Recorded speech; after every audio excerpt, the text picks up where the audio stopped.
Hello friends, welcome to গল্পের রামধনু। আমি সন্দীপা ফিরে এসেছি নতুন গল্প নিয়ে। গল্প এবং গল্প পাঠ যদি ভালো লাগে তাহলে চ্যানেলটি সাবস্ক্রাইব করে আমার পাশে থাকবেন এবং লাইক শেয়ার কমেন্ট করে আমাকে উৎসাহিত করবেন। তাহলে শুরু করা যাক আজকের গল্প। সৈয়দ মুস্তাফা সিরাজের লেখা রাতের মানুষ। ঝুলন পূর্ণিমার রাতে গঞ্জের মেলায় ছোট মামার সঙ্গে কলকাতায় যাত্রা দেখতে গিয়েছিলাম। সন্ধ্যের দিকে বৃষ্টি পড়ছিল। ফেরার সময় দেখি আকাশ ফাঁকা, ঝলমলে চাঁদ কাত হয়ে বাদ বাকি জ্যোৎস্না ঢেলে নিজেকে খালি করে দিচ্ছে। রাস্তা শুনশান ফাঁকা। মানুষজন মেলায় রাত কাটাতেই আসে, কিন্তু ছোট মামা খুঁতখুঁতে মানুষ। ঘুম পাচ্ছে বলে যেখানে সেখানে শুয়ে পড়তে হবে নাকি? মোটে তো 5 কিলোমিটার রাস্তা। চলে আয় পুটু। ঘুম ঘুম চোখে রাস্তা হাঁটা কষ্টকর। তাছাড়া ছোট মামার চেয়ে আমার পা দুটো বড্ড বেশি ছোট। বারবার পিছিয়ে পড়ছি আর ধমক খাচ্ছি। হঠাৎ রাস্তার বাঁকের মুখে গঞ্জের শেষ দিকটায় একটা সাইকেল রিক্সা দেখা গেল। রিক্সাটা দাঁড়িয়েই ছিল, তবু ছোট মামা চেঁচিয়ে উঠলেন, রোকে রোকে। রিক্সাওয়ালা হেসে অস্থির, রুখেই তো আছি বাবু, যাওয়া হবে কোথায়? আমারও হাসি পাচ্ছিল। ছোট মামার সব কিছুই অদ্ভুত। তো আমরা ঝাঁপুইহাটি যাব শুনে রিক্সাওয়ালা খুশি হলো। বলল, চলুন, আমি কাছাকাছি থাকি, ওদিককার প্যাসেঞ্জারের জন্য অপেক্ষা করছিলাম। খালি খালি রিক্সা নিয়ে বাড়ি ফেরা পোষায় না। রিক্সাতে উঠে বসলে ঘুমটা আমাকে বাগে পেয়েছিল, কিন্তু ছোট মামার বারবার ধমক এবং পড়ে গিয়ে হাড়গোড় ভেঙে যাওয়ার হুমকি ক্রমশ ঘুমটাকে এলোমেলো করে দিচ্ছিল। কিছু দূর চলার পর রিক্সাওয়ালা থামালো। ছোট মামা বলল, কি হলো, চেন খুলে গেল নাকি? রিক্সাওয়ালা সিট থেকে নেমে বলল, হ্যাঁ গে না, চক্রবর্তী মশাই হজমিগুলি আনতে দিয়েছিলেন, নিয়ে আসি।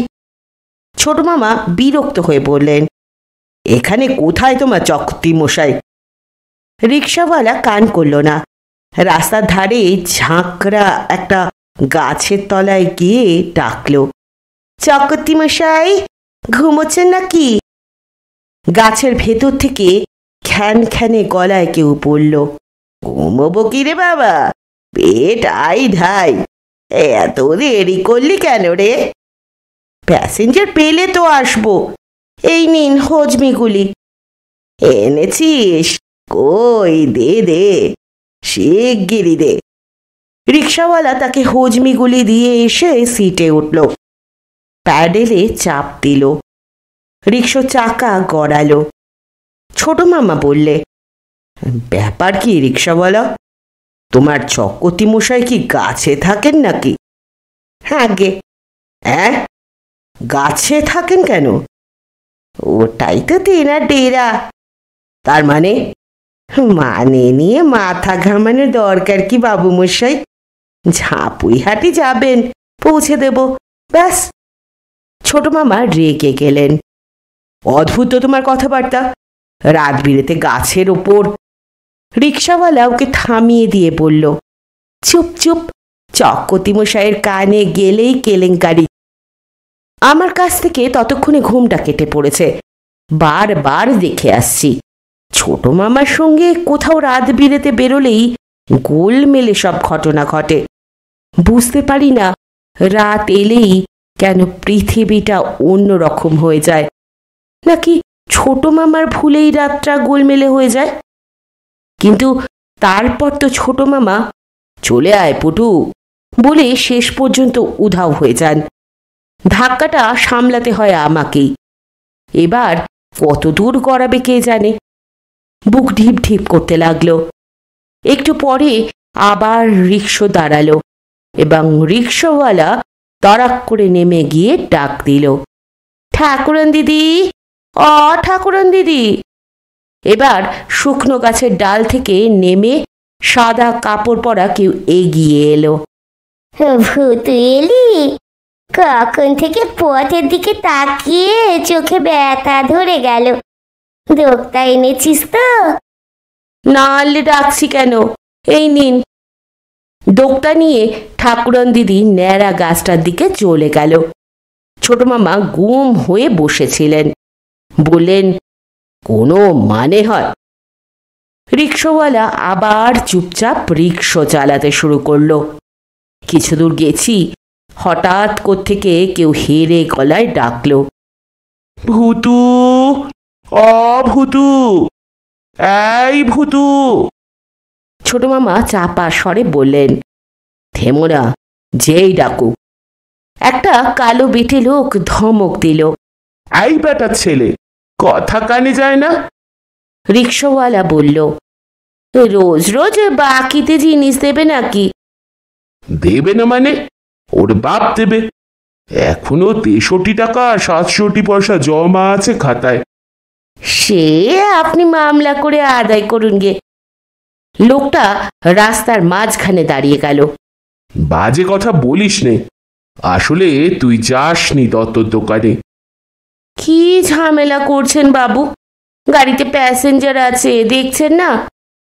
লোকটা প্রায় কেঁদে ফেলল। এখন আমি ঘুমবো কি করে? এক বুলি আফিং আমাকে এত রাত্রিরে কে দেবে? রিকশাওয়ালা পরামর্শ দিল, শ্মশান তলায় চলে যান, দারোগা বাবুর কাছে এক গুলি পেতেও পারেন। ওরে বাবা, মুদাত ভাঙলে লক আপে ঢোকাবেন। তাহলে বরঞ্চ পাঁচুর কাছে যান। সে বেটা তো চোর। চোর বলেই বলছি, দারোগা বাবুর কৌটো থেকে 2-1টা গুলি সেই হাতাতে পারবে। লোকটা কিন্তু কিন্তু করে বলল, তা পাঁচুকে পাচ্ছি কোথায়? ও তো ফেরারি আসামি। রিকশাওয়ালা চাপা স্বরে বলল, সন্ধেবেলা পাঁচুকে এক পলক দেখেছি। মোড়ল মশাইয়ের তাল গাছের কাছে দাঁড়িয়েছিল। মোড়ল মশাই গঞ্জের মেলায় গেছেন, কাজেই পাঁচু নিশ্চয়ই তেনার ডেরায় ঘুমিয়ে নিচ্ছে। বেটে কালো ছায়ামূর্তিটি তখনই উধাও হয়ে গেল। রিকশাওয়ালা প্যাডেলে চাপ দিয়ে বলল, রোজ রাত্রিরে আসার এই এক জ্বালা বাবু মশাই, রাজ্যের লোকের হাজার ফরমাস। ছোট মামা গুম হয়ে বসে আছেন। আমি ভাবছি হঠাৎ আমাকে ফেলে পালিয়ে না যান। বড্ড বেশি গোলমেলে ঘটনা ঘটছে। কিছু দূর যাওয়ার পর রাস্তা বাঁক নিল। এবার দুধারে ঘন জঙ্গল। রাস্তায় চকরা বকরা জ্যোৎস্না পড়েছে। রিকশাওয়ালা বলল, আর এক জায়গায় একটুখানি থামতে হবে। সিঙ্গি মশাইয়ের নসির কৌটোটা দিয়েই আমার ছুটি। একখানে জঙ্গলটা কিছু ফাঁকা। রিকশা সেখানে থামল। রিকশাওয়ালা সিট থেকে নেমে রাস্তার ধারে গিয়ে চেঁচাতে থাকলো, সিঙ্গি মশাই, সিঙ্গি মশাই। তারপর সাড়া না পেয়ে এগিয়ে গেল। আর তাকে দেখতে পেলাম না। ভয় ভয় ডাকলাম, ছোট মামা। ছোট মামা বিরক্ত হয়ে বললেন, চুপচাপ বসে থাক, আমাদের বাড়ি পৌঁছানো নিয়ে কথা। এই সময় কাছাকাছি একটা গাছ থেকে কেউ বলল, কারা এখানে? ছোট মামা ভারী খিচালে বললেন, আমরা। আমরা মানে? নাম কি, বাড়ি কোথায়? ছোট মামা রেগেই ছিলেন। বললেন, তা জেনে তোমার কাজ কি? কে তুমি? গাছে কি করছো? হ্যাঁ, বলি কি, গাছে কি করছি?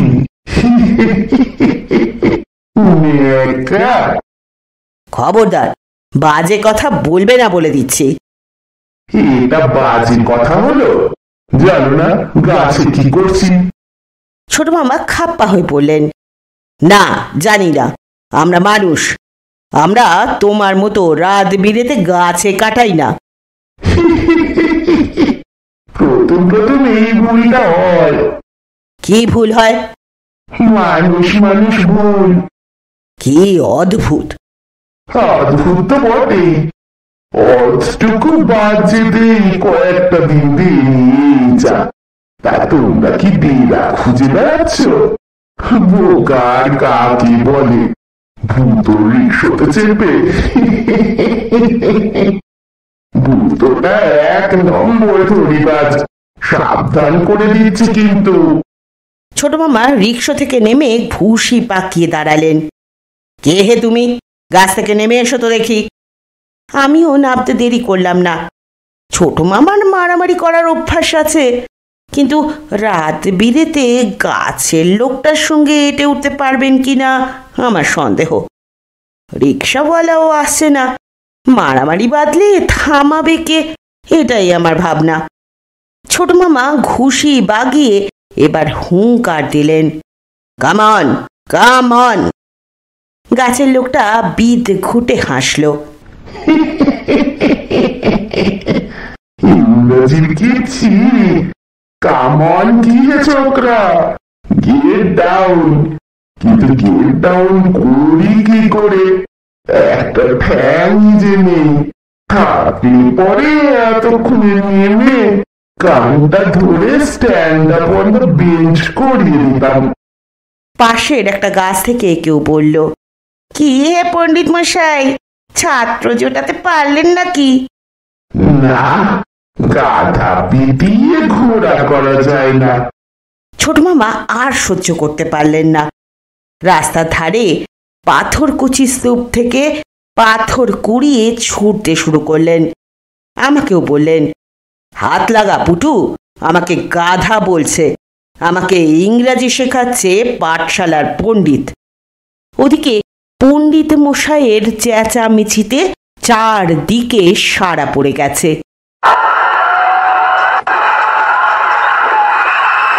হই হই রই রই করতে করতে কালো কালো কারা সব গাছ থেকে ঝোপঝাপ করে নেমে দৌড়ে আসছিল। আমি ভয়ে প্রায় কেঁদে ফেললাম। ছোট মামা! এবার ছোট মামার চোখে পড়ল ব্যাপারটা। তারপর যা ভেবেছিলাম এবং বরাবর যা ঘটে আসছে তাই হলো। ছোট মামা, চলে আয় ফুটে বলে রিক্সাওয়ালা যেদিকে গিয়েছিল সেই দিকে দৌড়লেন। আমিও দৌড়লাম, কিন্তু ভাগ্যিস ছোট মামা হোঁচট খেয়ে পড়ে গিয়েছিলেন, তাই সঙ্গ পাওয়া গেল। জ্যোৎস্নায় একটা ভাঙাচোরা দালান বাড়ি দেখা যাচ্ছিল। বাড়ির দরজায় ছোট মামা ধাক্কা দিতে লাগলেন। একটু পর ভেতর থেকে সাড়া এলো। কে? ছোট মামা ব্যস্তভাবে বললেন, আমরা খুব বিপদে পড়েছি, দয়া করে দরজা খুলুন। কি বিপদ? কারা আমাদের তাড়া করেছে। তারা কারা? গাছে গাছে যারা থাকে। গাছে থাকে ভূত, বনে থাকে বাঘ, জলে থাকে মাছ, মনে থাকে রাগ। কি বিপদ? আপনি পদ্য বলছেন নাকি? ঠিক ধরেছ। কেমন হয়েছে পদ্যটা বলো? খুব ভালো। দয়া করে এবার দরজা খুলুন, ওরা আসছে। ঘোড়ায় যদি পারে ডিম, জলে যদি জলে পি ডিম, বলো তবে অত কিম। ছোট মামার পদ্য লেখার বাতিক ছিল। বলে দিলেন, জাম গাছে ফলবে শিম, খাসা খাসা স্বাগত সুস্বাগত। দরজা খুলে গেল। ছোট মামা বললেন, আলো নেই কেন? আলো জ্বালুন। যত বড় কবি তুই হোস না, যদি না বাসিস ভালো জ্যোৎস্না, থেকে যাবে কত আফসোস না। তাই বলি চুপ করে বস না। ভদ্রলোক বাইরের দরজা বন্ধ করে দিলেন। জানলা গলিয়ে জ্যোৎস্না এসে ঘরে ঢুকেছিল। আচ্ছা দেখা যাচ্ছিল ওকে। ঢ্যাঙা বড় বড় চুল, পরনে পাঞ্জাবি পাজামা, হাতে একটা বই বা মোটা খাতা। পাতা উল্টাতে শুরু করলেন। তারপর বললেন, এই পদ্যটা আরো ভালো। একদা এক বাঘের গলায় হাড় ফুটিয়া ছিল, সারস পাখি লম্বা ঠোঁটে হাড় তুলিয়া দিল। পুরস্কার চাইলে পরে বাঘ রাগিয়া কহে, মুন্ডুখানা ফেরত পেলি তাই যথেষ্ট নহে। পাশের ঘর থেকে কেউ বিটকেল গলায় ডাকলো, ঘটনা, এই ঘটনা, কাকে পদ্য শোনাচ্ছিস? মানুষকে। কয়জন মানুষ? 1.5 জন। ধুস, পোষাবে না। ছোট মামা বললেন, কে উনি? কবি ভদ্রলোক বিরক্ত হয়ে বললেন, আমার দাদার ওই এক স্বভাব, খালি খাই খাই। খাই খাই মানে? দাদার খুব খিদে আর কি। যাকে এই পদ্যটা পড়ি। সেই সময় বাইরে ডাকাডাকি শোনা গেল, ছোটবাবু, ছোটবাবু, ছোটবাবু।